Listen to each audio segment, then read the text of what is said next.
Blois 2019. Alors qu'à l'aube du XXIe siècle, tous les jeunes ne jurent plus que par les réseaux sociaux, accumulant des amis aussi bien virtuels que réels, cette course à la popularité ne réussit pas à tout le monde, et certains d'entre eux restent victimes d'une indéfectible solitude. C'est le cas de Célestin, un garçon de 19 ans, pas tout à fait comme les autres. Actuellement en 2e année de fac de lettres, le jeune homme reste la plupart du temps seul, comme ici, en classe. Célestin. Pour rigoler ou quoi? Le mec, il est totalement chez père. Il parle tout seul, il est trop bizarre, il marmonne, on sait pas trop ce qu'il raconte. Et ouais, je connais pas trop. Il y a une fois, il nous a bien fait rire parce que, je sais pas, il devait embêter un peu son voisin et son voisin, il lui en a décollé une. Genre, ça fait du bruit dans toute la salle, tout le monde s'est retourné, on n'a pas compris, tout le monde était mort de rire, c'était n'importe quoi. Même le prof s'en foutait, on a rigolé, c'était n'importe quoi. On dirait que les camarades de Célestin ne le portent pas vraiment dans leur cœur. Mais concrètement, quel est le problème ? En fait, je suis atteint du syndrome de Firth-Yamada-Dostrid. C'est-à-dire que je peux pas m'empêcher de décrire, de narrer les choses qui se passent autour de moi. Par exemple, si quelqu'un vient me voir et s'assoit à côté de moi, je vais pas pouvoir m'empêcher de dire ce qu'il porte, de répéter ce qu'il dit, de décrire ses expressions faciales, les gestes qu'il fait avec ses mains, ou de rajouter des exclamatifs, dit-il, à la fin de ses phrases. Et enfin, c'est vraiment quelque chose, j'arrive pas à m'empêcher de le faire. Et du coup, c'est assez compliqué dans la vie de tous les jours parce que j'ai plus vraiment de vie sociale parce que dès que les gens s'approchent de moi, ils me fuient aussitôt parce que ça les énerve que je fasse ça et c'est assez dur à supporter, mais je peux vraiment pas m'en empêcher, quoi. Ce serait le syndrome Firth-Yamada-Dostrid, qui forcerait notre ami Célestin à raconter tout ce qu'il se passe autour de lui. Cela peut paraître difficile à croire. Et pourtant, en rentrant chez lui, Célestin nous fait involontairement une petite démonstration de son tic au quotidien. Bonjour. Me dit alors souriant. Je vous salue également, mademoiselle. Pardon? Elle semblait interloquée et la surprise creusait des rides sur son joli visage. Merci. Enfin, je crois. Elle repartit prestement et porta un regard à la caméra. Elle se demandait sans doute dans quelle émission tordue elle venait de tomber. Ainsi donc, la solitude de Célestin s'expliquerait par sa manière de parler, qui l'oblige à commenter son environnement. Le jeune homme nous accueille désormais chez lui, un logement d'étudiant près d'ici, dans lequel il vit depuis presque 2 ans. Une décoration assez singulière, c'est le moins que l'on puisse dire. En effet, Célestin semble avoir transformé les livres en éléments faisant partie intégrante du mobilier. Il nous en dit un peu plus sur son univers. Bon comme vous pouvez voir, chez moi il y a vraiment beaucoup de livres. Il y en a sur la table, sur les chaises, sur l'imprimante aussi. J'ai même plus la place de les ranger au final. Mais en même temps, c'est vraiment ma passion. Je lis beaucoup, j'écris beaucoup, dans le but de devenir écrivain plus tard, donc je fais ça le plus possible pour atteindre mon rêve. Après, j'aime aussi d'autres choses comme les pièces de théâtre, certains films aussi. Ah oui. Et aussi, j'aime beaucoup les livres audio. C'est super bien, ça parle tout seul, on le met sur nos oreilles comme ça, puis on peut faire autre chose en même temps. J'adore ça. L'ennui avec nos passions, c'est qu'elles ne sont pas forcément comprises par l'ensemble de notre entourage, et Célestin semble en faire les frais. Au final, j'ai plus ou moins la même passion que tous mes autres amis, enfin, que tous mes autres camarades, mais on n'en parle même pas ensemble parce que dès que je m'approche d'eux, ils me fuient ou ils me disent de me taire parce qu'ils me connaissent, donc ils connaissent mon tic, ils en ont marre. Donc au final, je reste tout le temps seul, bien que pourtant on aurait des sujets de discussion, quoi, mais tant pis.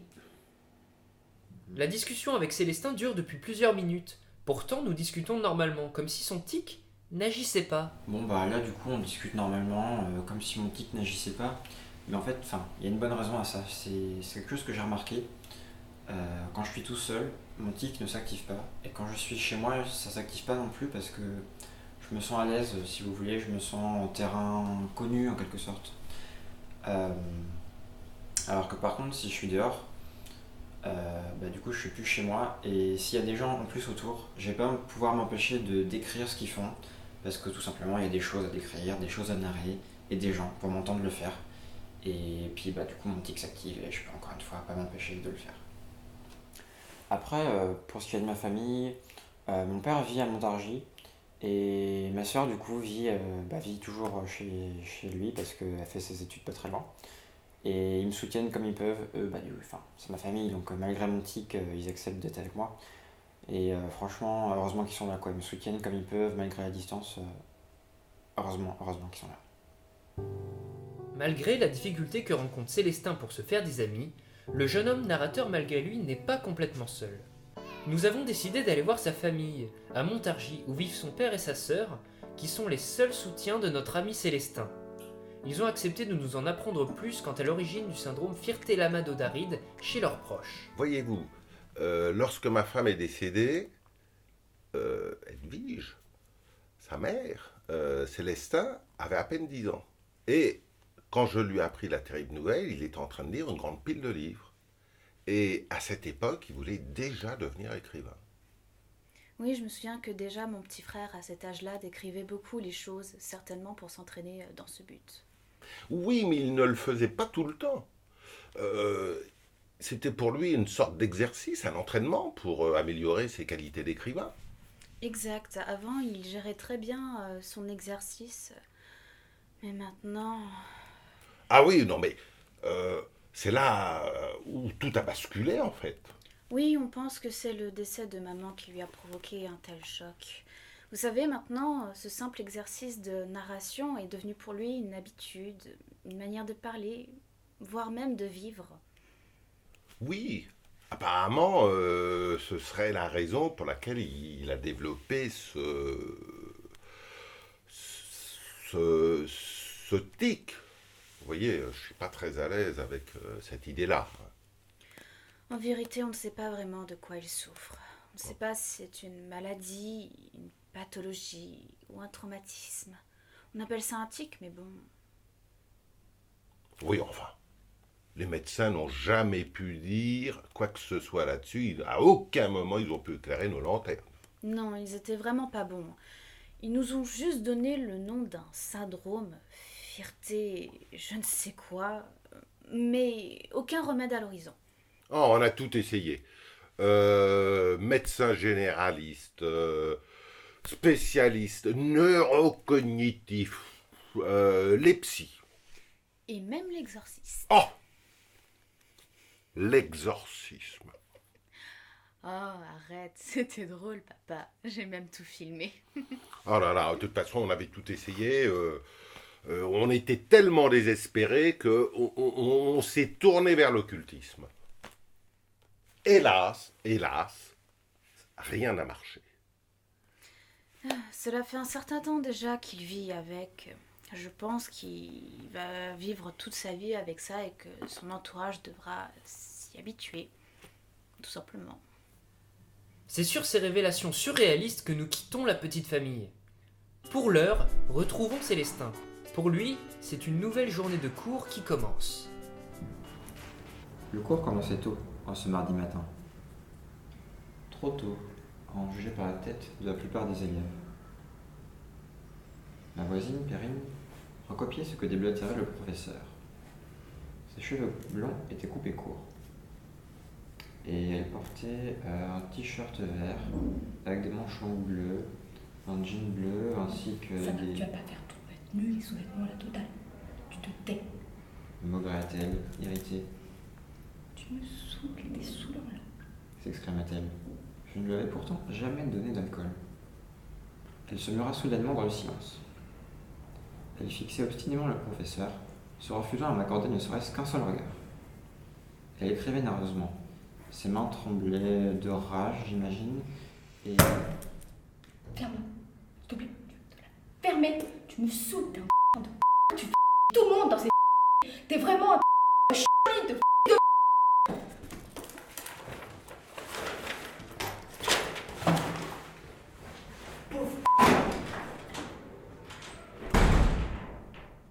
Aïe! Dure matinée pour Célestin, qui semble pourtant habitué à cette situation. Mais comme un problème n'arrive jamais seul, nouveau cours, nouvel ennui, puisque Célestin s'en prend désormais à notre équipe. Voyez plutôt. C'est ainsi que je me retrouvais seul avec l'équipe de tournage. Le caméraman me filmait, mais il n'avait pas l'air de s'attendre à une telle réaction de ma part. Pour tout dire, il semblait assez stupide. En entendant ces mots, l'ingénieur son semblait amusé. Le caméraman me faisait signe de me taire.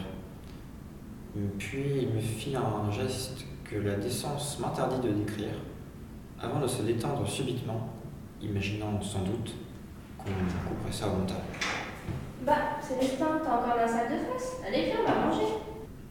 Bah, pourquoi? Bah, je sais pas, moi, j'ai envie de manger avec toi. Mangeons ensemble en plus. Viens. Bon, d'accord. Ah, on dirait que la chance arrive enfin. Pour la première fois, Célestin va passer son repas de midi accompagné. Reste à savoir si son tic ne va pas finalement tout faire rater. Qu'est-ce que je vous sers? Un sandwich club pour moi, s'il vous plaît. Très bien, et vous, monsieur? Elle me demanda ce que je voulais qu'elle me serve. Oui, c'est ce que je viens de dire. C'était ce qu'elle venait de dire. Vous pouvez arrêter de répéter tout ce que je dis? Je décidai donc d'arrêter de répéter tout ce qu'elle me disait. Très bien, merci. Acheva-t-elle la conversation? Bon, arrête de me faire marcher maintenant, dis ce que tu veux. Bah, un poulet maillot. Très bien, je vous mets dans le même sac? Oui, s'il vous plaît. Voilà. Ça fera 5 € les deux, s'il vous plaît. Merci. Merci. Au revoir. Bonne journée.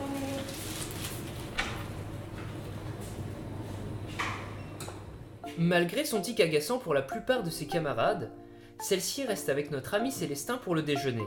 Plus encore, fin de journée et les deux étudiants sont toujours ensemble. Célestin se serait-il fait une nouvelle amie? En fait, Célestin, je l'ai toujours trouvé marrant avec son tic. Un peu bizarre au début, c'est vrai, un peu comme tout le monde. Je me demandais pourquoi il répétait tout comme nous. Mais au final, je me suis habituée et maintenant, c'est vrai qu'il me fait rire. Du coup, j'ai toujours eu envie d'aller vers lui, mais bon, je savais pas vraiment comment il réagirait. Du coup, bah, j'ai jamais vraiment osé, jusqu'à aujourd'hui.